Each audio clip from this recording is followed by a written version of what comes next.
جو سر پہ رکھنے کو مل جائے نال پاک حضور تو پھر کہیں گے کہ ہاں تاجدار ہم بھی ہیں۔ محترم سامعین کرام، معزز بزرگ حضرات اور نوجوان ساتھیوں، اللہ تبارک و تعالیٰ کا لاکھ لاکھ شکر و احسان ہے۔ پیارے حبیب رحمت للعالمین صلی اللہ علیہ وآلہ وصحبہ وسلم کی لطف و عنایت ہے کہ آج اللہ رب العزت کے فضل سے حبیب پاک صلی اللہ علیہ وآلہ وسلم کے صدقے و طفیل سے اس سیمانچل کانفرنس میں ہم سب کو شریک ہونے کا موقع اور سعادت نصیب ہوئی ہے۔ میں دل کی گہرائیوں سے منتظمین جلسہ کا شکر گزار ہوں جنہوں نے آج کی اس بابرکت پرانی مجلس سے خطاب کرنے کے لیے مجھ ناچیز کو مدعو کیا۔ معزز سامعین کرام، انسان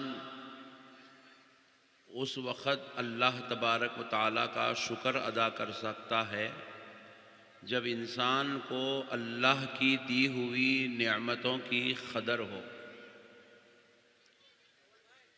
جب انسان کو دی گئی نعمتوں کو جب بندہ نہیں سمجھتا تو پھر وہ زندگی میں کبھی اللہ تعالیٰ کا شکر گزار نہیں بن سکتا۔ تو اللہ تعالیٰ نے ہم کو کروڑوں کروڑوں نعمتیں دی ہیں، اس میں سب سے بڑی نعمت ہے حضور نبی مکرم صلی اللہ علیہ وآلہ وسلم۔ حضور کی ذات ہمارے لیے نعمت عظمیٰ ہیں۔ آپ غور کیجئے گا، اللہ چاہتا تو حضور کو جنات میں بھی پیدا کر سکتا تھا، جنات میں سے کسی جن کو اللہ نبی بنا سکتا تھا، فرشتوں میں سے کسی فرشتے کو اللہ نبی بنا سکتا تھا، لیکن اللہ نے نہ نبی کا انتخاب نہ جنات میں سے کیا نہ فرشتوں میں سے کیا، بلکہ اللہ نے نبی کا انتخاب انسانوں میں سے کیا۔ سبحان اللہ، اللہ کا شکر ہے۔ تو اللہ نے انسانوں میں سے نبی کا انتخاب کیا، تو اس پر علماء کرام فرماتے ہیں کہ جنات میں اگر نبی کا انتخاب ہوتا تو مقصد نبوت مکمل نہیں ہو سکتی تھی۔ اللہ اگر فرشتوں میں سے کسی نبی کا انتخاب کرتا تو نبی کو بھیجنے کا مقصد مکمل نہیں ہو سکتا تھا۔ پوچھا کہ بھئی کیوں نہیں ہو سکتا تھا؟ کیونکہ جنات بھی اللہ کی مخلوق ہے، فرشتے بھی اللہ کی مخلوق ہے، انسان بھی اللہ کی مخلوق ہے، لیکن اللہ نے 1,24,000 پیغمبر بھیجا تو اللہ نے نبی مکرم صلی اللہ علیہ وآلہ وسلم سے لے کر حضرت آدم تک جتنے پیغمبر ہیں سب کو اللہ نے انسانوں میں سے ہی بھیجا۔ ایک بھی جن کو اللہ نے پیغمبر نہیں بنایا، ایک بھی فرشتے کو اللہ نے پیغمبر نہیں بنایا۔ کیوں نہیں بنایا؟ فرمایا جاتا ہے اس لیے نہیں بنایا کیونکہ پیغمبر کے بھیجنے کا مقصد ہے کہ دنیا والوں کو ہدایت کی راہ دکھائی جائے، دنیا والوں کو رحمت کی بات سکھائی جائے، دنیا والوں کو اخلاق سکھائے جائے، کردار سکھائے جائے، انسانوں کو انسانیت سکھائی جائے، جینے کا طریقہ سکھایا جائے، کھانے پینے کے آداب بتائے جائے، ماں باپ بیوی بچوں کے حقوق سکھائے جائے، حلال و حرام کی تمیز کروائی جائے، جائز و ناجائز کا فرق بتلایا جائے۔ اب اگر جن کو نبی بنا دیا جاتا تو جن وہ ہے جو ایک جگہ بیٹھ جائے تو اس کو 6 مہینے تک بھی وہ جگہ پہ بیٹھ جائے گا تو کوئی فرق نہیں پڑے گا، اور اگر وہ چلنا شروع کرے گا تو 1 سال تک چلتا رہے گا، اس کو رکنے کی حاجت نہیں ہوگی۔ تو جن اگر رہبر بنا دیا جاتا، ہادی بنا دیا جاتا تو انسانوں کی ہدایت جنات سے ناممکن تھی، اس لیے اللہ نے کسی جن کو پیغمبر نہیں بنایا، مگر اللہ جب جنات کو نہیں بنایا فرشتوں کو تو بنا سکتا تھا. حضرت جبریل جیسی ذات تھی, حضرت میکائیل جیسا فرشتہ تھا, حضرت اسرافیل جیسا فرشتہ تھا, اسرائیل جیسا فرشتہ موجود تھا, لیکن اللہ نے کسی فرشتے کو پیغمبر نہیں بنایا. کیوں نہیں بنایا؟ کیونکہ فرشتوں کے نہ کوئی ماں باپ ہے, فرشتوں کی نہ کوئی بیویاں ہیں, فرشتوں کے نہ کوئی بچے ہیں. اب دوستو اگر فرشتوں کو بنا دیا جاتا تو فرشتے کو بیوی ہی نہیں ہے, وہ بیوی کے حقوق ادا کرتا ہی نہیں, تو انسانوں کو پتہ کیسے چلتا کہ بیویوں کے حقوق کیسے ادا کرنا ہے؟ فرشتوں کو اولاد ہی نہیں ہے, وہ اولاد کے حقوق ہی ادا نہیں کرتا, تو پتہ کیسے چلتا کہ اس کو اولاد کے حقوق کیسے ادا کرنا ہے؟ میرے دوستو کیونکہ نبی وہ ہے جس سے سیکھا جاتا ہے, سمجھا جاتا ہے, اسی لیے اللہ نے کسی پیغمبر میں فرشتوں یا جنات کو نہیں بنایا, بلکہ اللہ نے انسانوں میں سے ایک انسان کامل کو چنا. اللہ نے اس محمد عربی کو ساری کائنات کے لیے پیغمبر بنا کر دنیا میں مبعوث فرما دیا. حضور تشریف لائے, اب حضور کے پاس بیویاں ہیں, اب حضور اپنی بیویوں سے اخلاق والا رشتہ رکھ رہے ہیں. کیوں رکھ رہے ہیں؟ کیونکہ اب حضور ہادی ہے, حضور رہبر ہے, حضور رحمت للعالمین ہے. اب حضور کی اخلاق وہ ہے, قیامت تک پوری انسانیت کو اسی اخلاق کے مطابق زندگی گزارنا ہے, اسی کردار کے مطابق زندگی گزارنا ہے, اسی حقوق کے مطابق زندگی گزارنا ہے. اب تمہیں کوئی اور آئیڈیل کی ضرورت نہیں ہے. الحمدللہ ہم ووٹ کسی کو بھی ڈالیں گے, لیکن کسی کو اپنا آئیڈیل نہیں بنائیں گے, کسی کو اپنا ہادی نہیں بنائیں گے, کسی کو اپنا رہبر نہیں بنائیں گے. ساری کائنات کے مسلمانوں کا 1400 سال سے لے کر اب تک اور اب سے لے کے قیامت تک صرف ایک رہبر ہے, ایک ہادی ہے, اس کا نام محمد الرسول اللہ ہے صلی اللہ تعالیٰ علیہ. کیا نام ہے ذرا بولیے؟ محمد الرسول اللہ. اب حضور دنیا میں تشریف لا رہے ہیں تو اب اللہ تعالیٰ حضور کو عام انسانوں کی طرح نہیں بھیج رہا ہے, اللہ تعالیٰ حضور کو عام انسانوں کی طرح نہیں بھیج رہا ہے. اب انسانوں کی ہدایت کے لیے بھیج رہا ہے, رہبری کے لیے بھیج رہا ہے, رہنمائی کے لیے بھیج رہا ہے, سکھانے کے لیے معلم بنا کر بھیج رہا ہے. تو سنو مسلمانوں, اللہ نے حضور کو عام انسانوں جیسا بنا کر پیدا نہیں کیا, بلکہ اللہ نے تو حضور کو اور نبیوں جیسا بھی نہیں بنایا. دیگر نبی آئے, کوئی 3 معجزے لے آئے, کوئی 5 معجزے لے آئے, کوئی 4 معجزے لے آئے, کوئی 1 معجزہ لے آیا, کوئی 9 معجزے لے آئے. حضور کے علاوہ 1,24,000 پیغمبروں میں جس پیغمبر کو سب سے زیادہ معجزے ملے, اس پیغمبر کا نام حضرت موسیٰ ہے. کیا ہے؟ حضرت, ذرا زور سے بولو, حضرت موسیٰ ہے.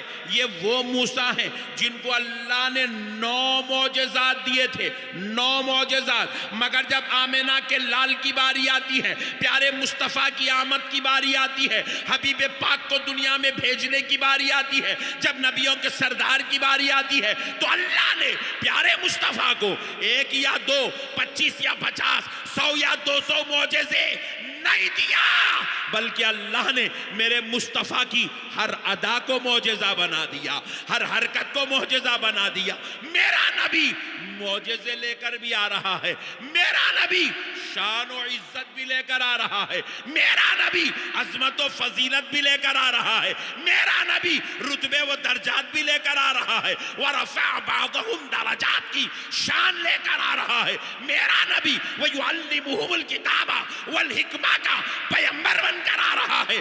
میرا نبی وَمَا أَرْسَلْنَاكَ إِلَّا رَحْمَةً لِلْعَالَمِينَ کا تاج پہن کر آ رہا ہے. میرا نبی وَرَفَعْنَا لَكَ ذِكْرَكَ کی شان لے کر آ رہا ہے. میرا نبی وَلَسَوْفَ يُعْطِيكَ رَبُّكَ فَتَرْضَىٰ کا امامہ پہن کر آ رہا ہے. میرا نبی کنتم خیر امتن کی امت کو سرفرازی کرنے والی, عزت و عظمت کا تاج پہنانے والا, امت کا سردار بن کر آ رہا ہے. اتنا سب کچھ ہونے کے باوجود بھی اللہ تعالیٰ نے جب حضور پاک علیہ السلام کو دنیا میں بھیجا, سنو مسلمانوں، بہت بڑی بات بتا رہا ہوں، اگر آج کی بات سمجھ جاؤ گے، مسلمانوں ذلیل ہونے سے بچ جاؤ گے، مسلمانوں رسوا ہونے سے بچ جاؤ گے، مسلمانوں شرمسار ہونے سے بچ جاؤ گے، مسلمانوں ان کے ٹھوکریں کھانے سے بچ جاؤ گے۔ آج کی بات سمجھ لو، بس زیادہ وقت نہیں لوں گا اور 10 منٹ میں بات ختم کر دوں گا۔ بات کو سمجھو مسلمانوں، حبیب پاک علیہ السلام عظمتوں کا تاج، شان و رفعت کا تاج، معجزات کا تاج، عزتوں کا تاج، عظمتوں کا تاج، رفعتوں کا تاج، رحمت کا تاج، ہدایت کا تاج، رہبری کا تاج، اتنے سب کچھ لے آنے کے بعد، اتنی سب کچھ فضیلتوں کے بعد، اللہ نے حضور کو جو سب سے زیادہ عزت و عظمت والی فضیلت عطا کی، وہ کیا تھا؟ اللہ نے حضور کو علم کی شان دے کر دنیا میں مبعوث فرمایا۔ کون سی شان؟ علم کی۔ ذرا زور سے بولو اور زور سے بولو۔ یہ بازو والے بے وقوف ہیں، نالائق، کہتے حضور ان پڑھ ہے۔ ابے جاہل، نبی میں اور ہمارے اس امت میں سب سے بڑا شرف یہ ہے، ہم کسی نعوذ باللہ ان پڑھ کا کلمہ نہیں پڑھتے ہیں، ہم اس کا کلمہ پڑھتے ہیں جو پڑھنے والے کا نام محمد ہے، پڑھانے والے کا نام اللہ اکبر ہے۔ اللہ نے رحمان نے پڑھایا، مصطفیٰ جان رحمت نے پڑھا ہے۔ حضور کا استاذ اللہ ہے، اللہ اللہ نے حضور کو پڑھایا اور جب دنیا میں آپ کو بھیجا گیا، قرآن کی 6666 آیتیں اتری۔ مسلمانوں ذرا غور کرو اے مسلمانوں، 6666 آیتوں میں آپ دیکھتے ہیں کہ نماز کا ذکر بھی ہے، روزے کا ذکر بھی ہے، زکوٰۃ کا ذکر بھی ہے، حج کا ذکر بھی ہے، ماں باپ کا ذکر بھی ہے، ماں باپ کی عزت و ادب احترام کا ذکر بھی ہے، بزرگوں کا ذکر بھی ہے، انبیاء کا ذکر بھی ہے، اخلاق کا ذکر بھی ہے، کردار کا ذکر بھی ہے، تجارت کا ذکر بھی ہے، حلال کا ذکر بھی ہے، حرام کا ذکر بھی ہے، جائز و ناجائز کی تمیز قرآن سے سکھائی گئی۔ سب کچھ قرآن میں ہے، لیکن جب قرآن اتارا گیا تو رب نے پہلے نماز کا ذکر نہیں کیا، پہلے روزے کا ذکر نہیں کیا، پہلے زکوٰۃ کا ذکر نہیں کیا، پہلے حج کا ذکر نہیں کیا، پہلے اپنے ذکر کا ذکر نہیں کیا، پہلے کسی پیغمبر کا ذکر نہیں کیا۔ اللہ نے جب قرآن اتارا تو سب سے پہلے علم کا ذکر کیا۔ آئے ہے سبحان اللہ۔ کہے کا ذکر کیا؟ بولو ذرا زور سے بولو۔ علم کا۔ جب یہ علم ہوتا ہے، اللہ اکبر، ہم سرفراز ہوتے ہیں۔ آج دنیا امام اعظم ابو حنیفہ کو مانتی ہے، تقوی کی وجہ سے نہیں، علم کی وجہ سے۔ ان کے تقوی کا ذکر بعد میں ہوتا ہے، ان کے علم کا ذکر پہلے ہوتا ہے۔ آج آپ امام بخاری کو جانتے ہیں، کسی بڑے خاندان کے فرد ہونے کی وجہ سے نہیں، دنیا امام بخاری کو جانتی ہے علم کی وجہ سے۔ سبحان اللہ، زور سے بولو سبحان اللہ۔ آؤ، اللہ نے ولیوں کو بھی دنیا میں بھیجا۔